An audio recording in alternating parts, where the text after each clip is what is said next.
গাজীপুর মহানগর বাসন থানাধীন বাওয়াল বদ্রী আলম সরকারি কলেজ শিক্ষক মিলনায়তনে শিক্ষকবৃন্দের সাথে মাননীয় মুক্তিযুদ্ধ বিষয়ক মন্ত্রীর মতবিনিময় সভা অনুষ্ঠিত হয়।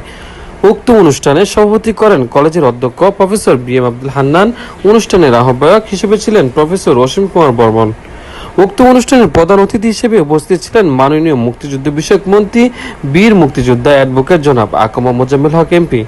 এছাড়া অনুষ্ঠানে উপস্থিত ছিলেন গাজীপুর মহানগর আওয়ামী লীগের সভাপতি অ্যাডভোকেট জনাব আজমতুল্লাহ খান, চেয়ারম্যান গাজীপুর সিটি কর্পোরেশন উন্নয়ন কমিটি।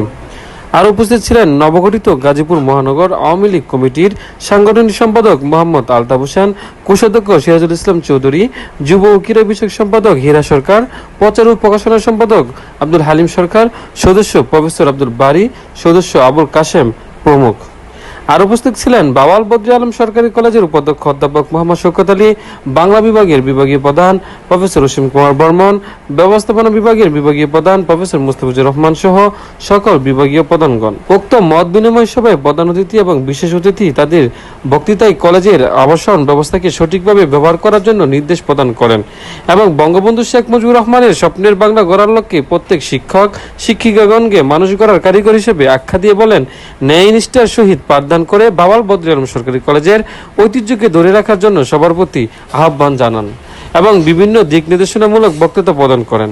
আজকের মত বিনিময় অনুষ্ঠানে সঞ্চালনা করেন শিক্ষক পরিষদের সম্পাদক জনাব মোহাম্মদ শহীদুল ইসলাম, সহযোগী অধ্যাপক বাংলা বিভাগ, গাজীপুর থেকে আহমেদ রহমান।